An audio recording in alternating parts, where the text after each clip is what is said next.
यानी जिसके पास जितनी स्किल्स हैं वो उतना ही रेलिवेंट हो जाता है। और आप तय कर लेते हैं कि आपने ये काम करने हैं 4-5, तो कौन सी मुश्किल लाइफ है। हम जब बाजार जाते हैं ना तो हम किसी को खास को लेके जाते हैं, खाला को, मामी को, चाची को। क्यों? हमें यकीन है कि ये बड़ा अच्छा निगोशिएट करती है। हम उनमें से 2-3 चीज़ें चूज कर लेते हैं, बाकी सब चीज़ों को गैर अहम समझ के छोड़ देते हैं। ये जो आज का हमारा सेशन था, ये एक इंट्रोडक्टरी सेशन था और मकसद ये है कि ये जो हमने एक प्रोग्राम डिज़ाइन किया है, यंग वुमेन या यंग यूथ लीडरशिप प्रोग्राम, जिसका थोड़ी सी रोशनी कासिम अली शाह साहब ने डाली होगी।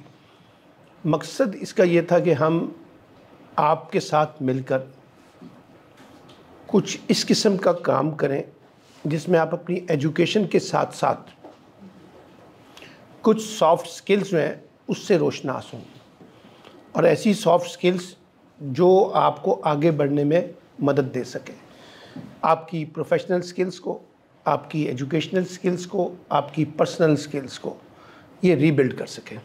ठीक है। और आज की जो दुनिया है वो जहाँ इंफॉर्मेशन की दुनिया है, जहाँ नॉलेज की दुनिया है, वहीं स्किल्स की दुनिया है, और स्किल्स के बगैर कोई चीज़ आगे नहीं बढ़ सकती। ठीक है। आपके पास जितनी मर्ज़ी इंफॉर्मेशन हो और जितना मर्ज़ी नॉलेज हो, लेकिन अगर आपको प्रैक्टिकली कोई चीज़ करनी ना आती हो तो फिर मकसद उसका फौत हो जाता है। और प्रैक्टिकली चीज़ें तब आती हैं जब आपके अंदर एक शौक़ होता है कुछ सीखने का, और किसी ख़ास चीज़ को आप सीखने की कोशिश करते हैं। और जितना आप सीखने की कोशिश करते हैं, जितना आप उसके अंदर प्रैक्टिस करते हैं, जितना आप उसमें महव हो जाते हैं, और जितना आप उसको बार बार करते हैं, तो वो प्रैक्टिस आपकी और ज़्यादा खूबसूरत हो जाती है, उसमें और ज़्यादा परफेक्शन आ जाती है।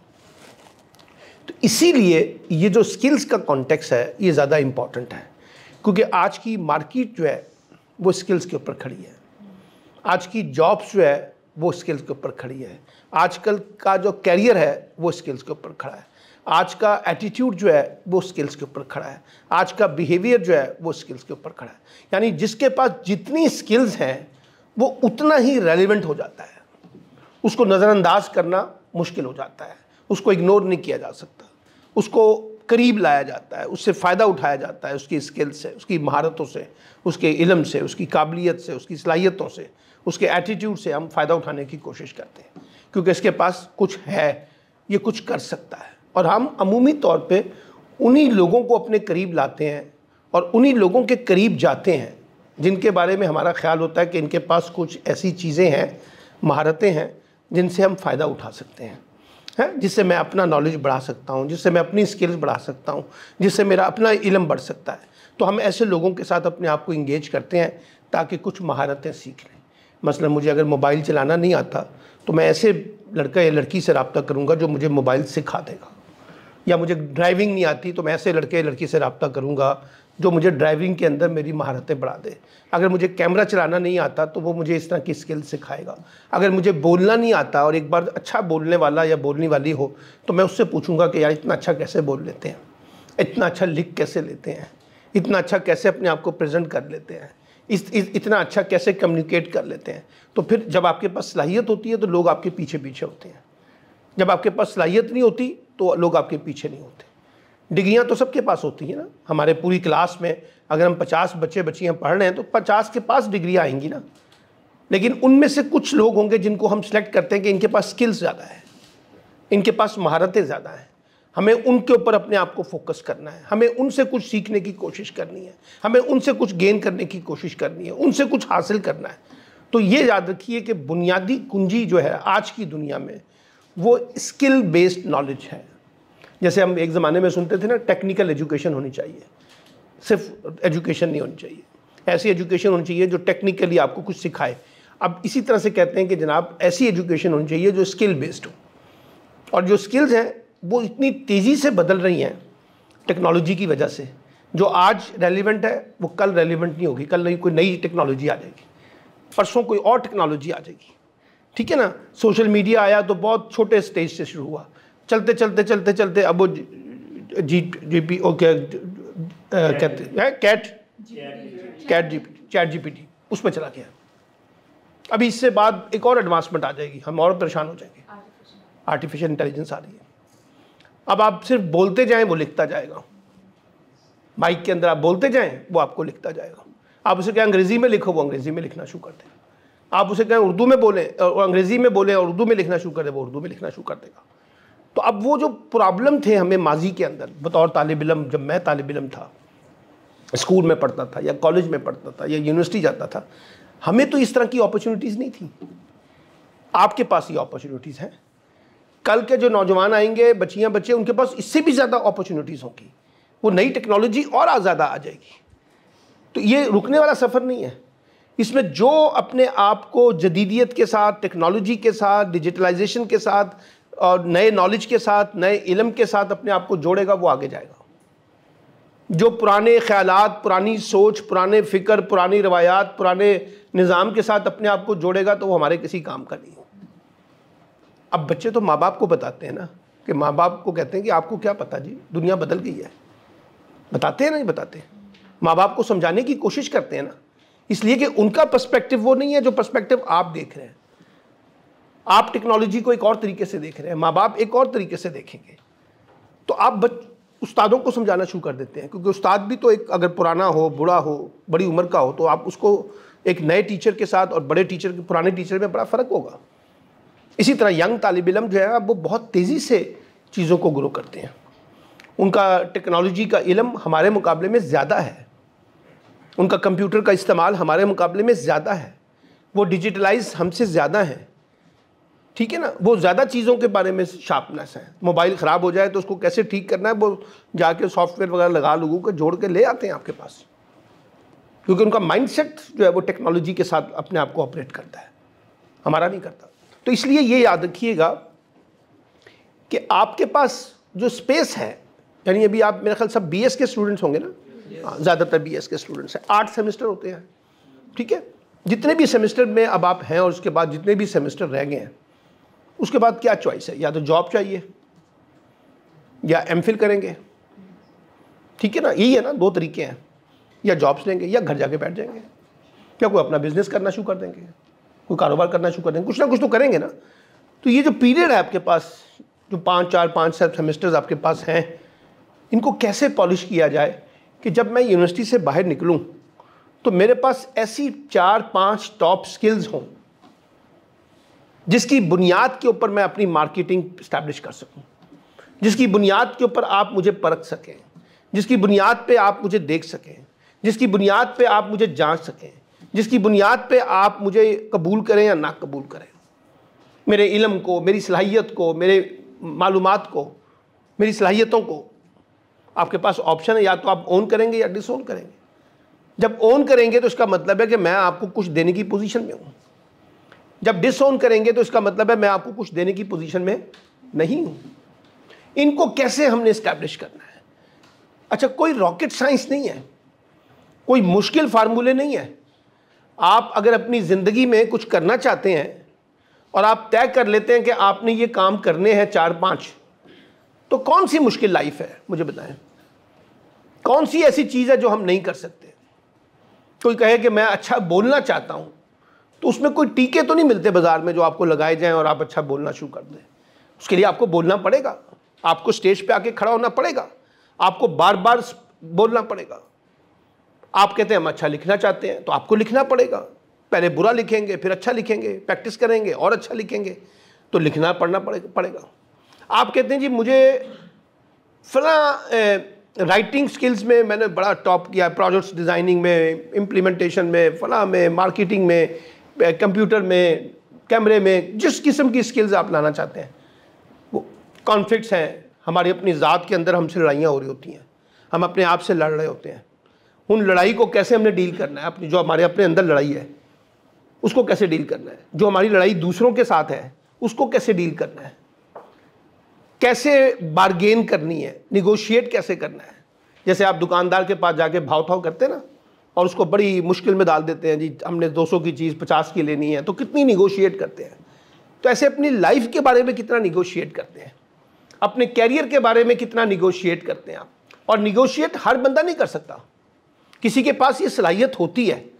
हम जब बाज़ार जाते हैं ना, तो हम किसी को ख़ास को लेके जाते हैं, खाला को, मामी को, चाची को, ताई को, कज़न को, बहन को, फलां को। क्यों? हमें यकीन है कि ये बड़ा अच्छा निगोशिएट करती है, ये दुकानदार से सही बहस कर लेती है, ये कुछ चीज़ों को सस्ती ले आती है।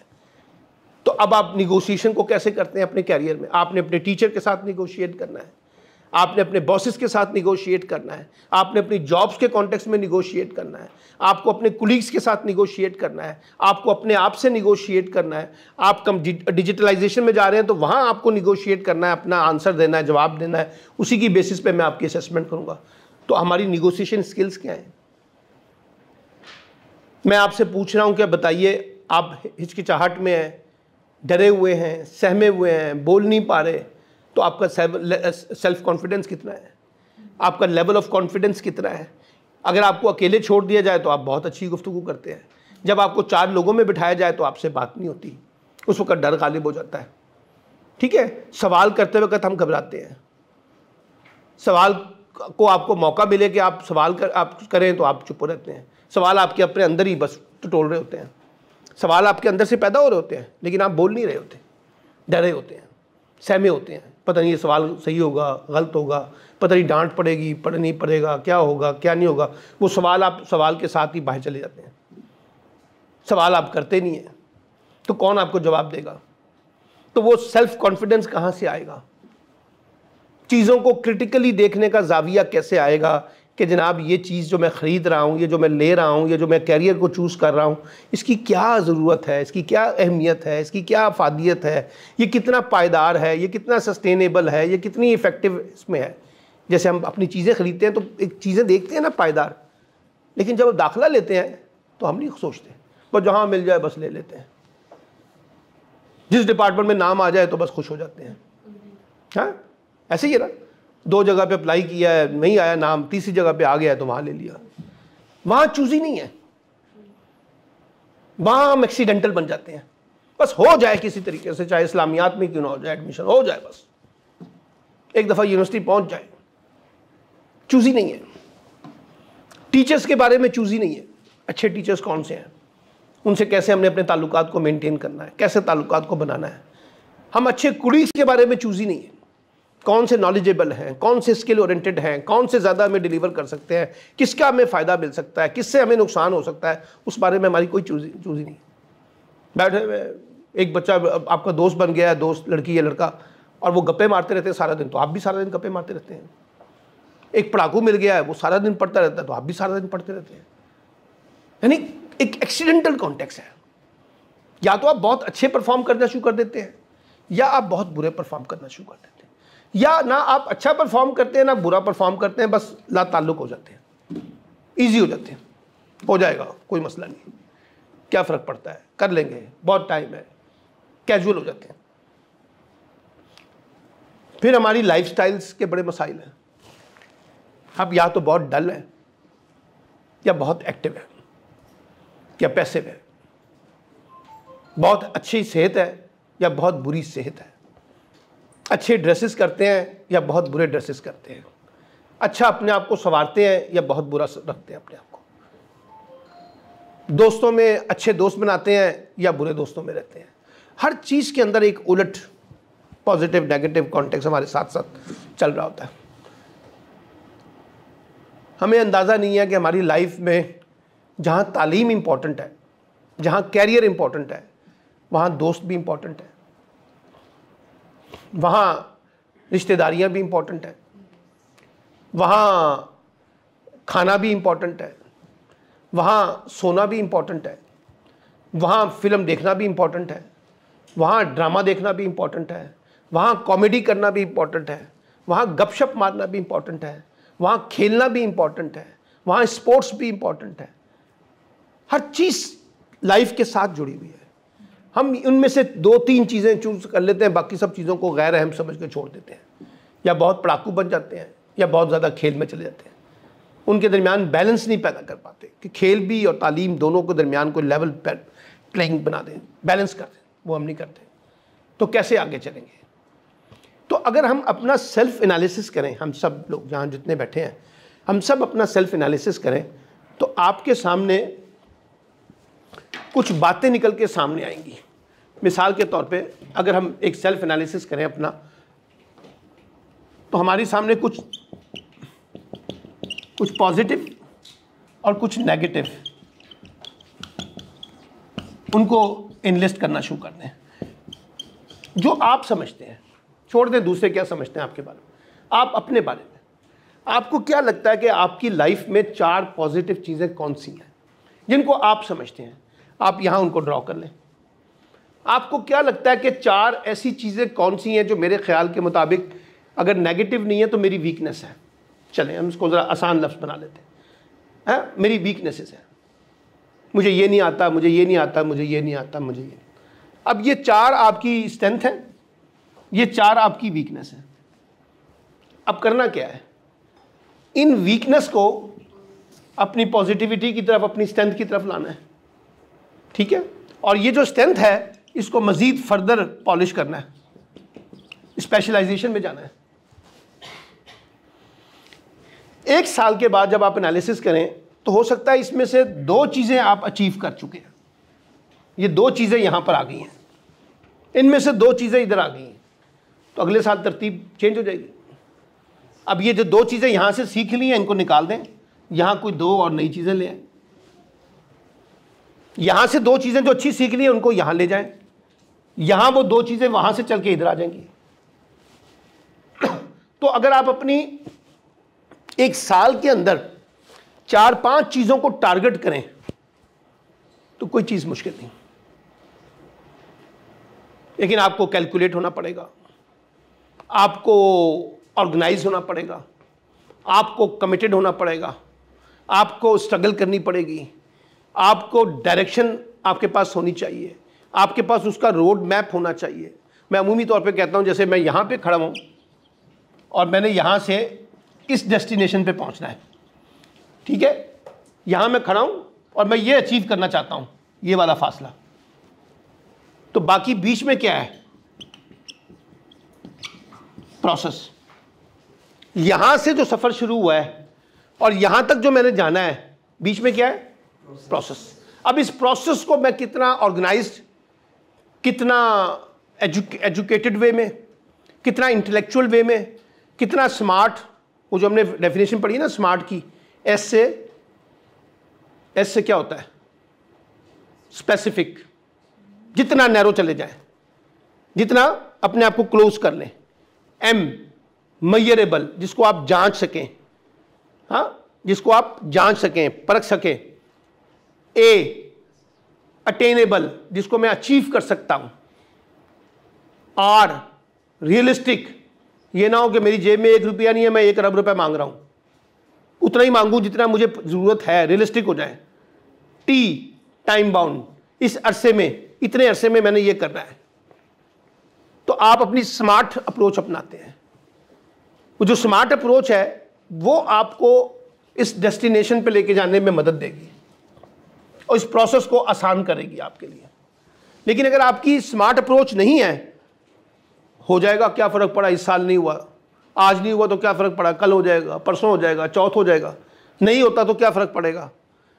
ये जो कैजुअल एटीट्यूड्स है ये हमें बहुत सी चीज़ों से दूर ले जाता है फिर। और लोग कामयाब वही होते हैं जो बड़े रियलिस्टिक होकर चीज़ों को प्लान करते हैं, जो बड़े ऑर्गेनाइज होकर प्लान करते हैं। क्रिकेट में अगर आपने 100 करना है तो आपको बड़ा मैनेज करना पड़ता है 100 कैसे होता है। ऐसे थोड़ी एक बॉल पे 100 हो जाएगा, आपको खड़ा होना पड़ेगा, 100-150 गेंदें खेलनी पड़ेंगी, कोई बाउंड्रियाँ लगानी पड़ेंगी, कोई गैप्स देखने पड़ेंगे, कहाँ बॉलर की कमज़ोर गेंद आई है उसको मारना पड़ेगा, जो अच्छी गेंद आई है उसको रोकना पड़ेगा। कई तरह की प्लानिंग करनी पड़ती है ना, तब जाके आप सेंचुरी करते हैं। हॉकी का प्लेयर बड़ी दूर से गेंद को पकड़ के गोल पोस्ट में लेके जाता है ना, फिर गोल करता है। एक प्रोसेस है उसका, उसको पता है यहाँ से इसको डॉज देना है, इसको इधर लेके जाना है, इधर लेके जाना है, उधर लेके जाना है, तब जब गए गोल। आपका एक प्रोसेस है। आप प्राइमरी एजुकेशन से स्टार्ट होते हैं, हायर एजुकेशन तक जाते हैं। आपको पता है कि मैंने अगर मैट्रिक करना है तो पहले मुझे प्राइमरी करनी है, अगर मुझे इंटर करना है, एफएससी में जाना है तो पहले मैट्रिक करना है, आगे जाना है तो पहले बीएस करना है, एफएससी करनी है, बीएस करना है, एमएस करना है। यानी आपका एक प्रोसेस है, आपको उसी प्रोसेस को फॉलो करते हुए अपने डेस्टिनेशन पे जाना होगा। ये थोड़ी होगा कि अगर आपने प्राइमरी पास नहीं किया तो आप कहें मैं मैट्रिक का एग्जाम देना चाहता हूँ या चाहती हूँ, ऐसा तो नहीं होता। तो आपको प्रोसेस में जाना पड़ेगा। ये जितने बड़े लोग हैं जो टाई लगाते हैं, कोट पैंट पहनते हैं, अगर आप इनके कैरियर को ज़रा रिव्यू करें कि इन्होंने कैसे स्टार्ट किया अपनी लाइफ। आप अपने माँ बाप से पूछें कि आपके माँ बाप ने कैसे लाइफ स्टार्ट की थी, तो पता चलेगा कि बहुत नीचे से, बहुत छोटे पैमाने के ऊपर, हाँ, वहाँ से हमने अपने कैरियर का आगाज़ किया है। आप में से बेशतर वालिदैन जो हैं उन्होंने वो दरख्तों के नीचे वाले स्कूल जो हैं, प्राइमरी स्कूल अपने इलाकों के, वहाँ पढ़ा होगा, जहाँ कोई फर्नीचर नहीं होगा, जहाँ कोई पंखा नहीं होगा, जहाँ कोई बिजली नहीं होगी। बहुत छोटी नौकरी से उन्होंने स्टार्ट किया होगा, क्लरिकल जॉब से स्टार्ट करते करते करते वो मैनेजर की पोस्ट पे पहुंचे। कोई नीचे से, यानी जितने बड़ा बिजनेस होगा, अगर आप देखेंगे बड़े बड़े बिजनेस वालों को, तो वो उनका स्टार्टिंग पॉइंट बहुत छोटा था। क्यों? वो गए हैं प्रोसेस के अंदर। आप देखा होगा कि मैं एक बड़ी दुकान बनाऊंगा, एक बड़ा कारोबार करूंगा, एक बड़ी नौकरी लूंगा, एक ऐसी नौकरी जो शानो शान शाहाना नौकरी होगी, लेकिन स्टार्टिंग पॉइंट हो सकता है कोई और। वो जो स्टार्टिंग पॉइंट है वो आगे बढ़ने का एक अमल है। अगर आप मुस्तकिल मिजाजी के साथ, मेहनत के साथ, इस्तकामत के साथ, दिलजमी के साथ, दिल लगी के साथ, शौक़ के साथ आगे बढ़ेंगे तो फिर आपकी मंजिल आसान हो जाती है। अगर आप कहें कि मैंने नौकरी स्टार्ट ही ऐसी जॉब से करनी है जिसमें टाई लगी हो, कोट लगा हो, गाड़ी हो, नौकर हो, आपके पास आपको बड़े प्रोटोकॉल मिलता हो सकता है फिर आप किसी बड़े सेठ के बेटे और बेटी होंगे, उसमें तो हो सकता ही है। लेकिन अगर आप एक नॉर्मल इंसान हैं तो ऐसी अपॉर्चुनिटी कोई नहीं देगा आपको बनानी पड़ेगी मेहनत से, अपनी स्ट्रगल से, तब जाके आप आएंगे ना। हम सब साइकिलों से स्टार्ट होते हैं, पैदल से स्टार्ट होते हैं, फिर साइकिल से चलते चलते गाड़ियों तक आते हैं। एक सफ़र है, तो आपके पास भी ये सफ़र है। अभी आपके पास ये है, आपके पास 20-22 साल के बाद जब आप अपने आप को इवैल्यूएट करेंगे तो आपको पता चलेगा कि हमारे सफ़र में क्या क्या चीज़ें हुई थी, हमने कैसे ग्रो किया था, कैसे आगे बढ़े थे। फिर आप अपनी बच्चों को वो ट्रांसफ़र करने की कोशिश कर रहे होंगे, जिस तरह से आपके वालिदैन आपको ट्रांसफ़र करने की कोशिश करते हैं। तो life look like a cycle. Life जो है वो एक साइकिल है, 0 to 5,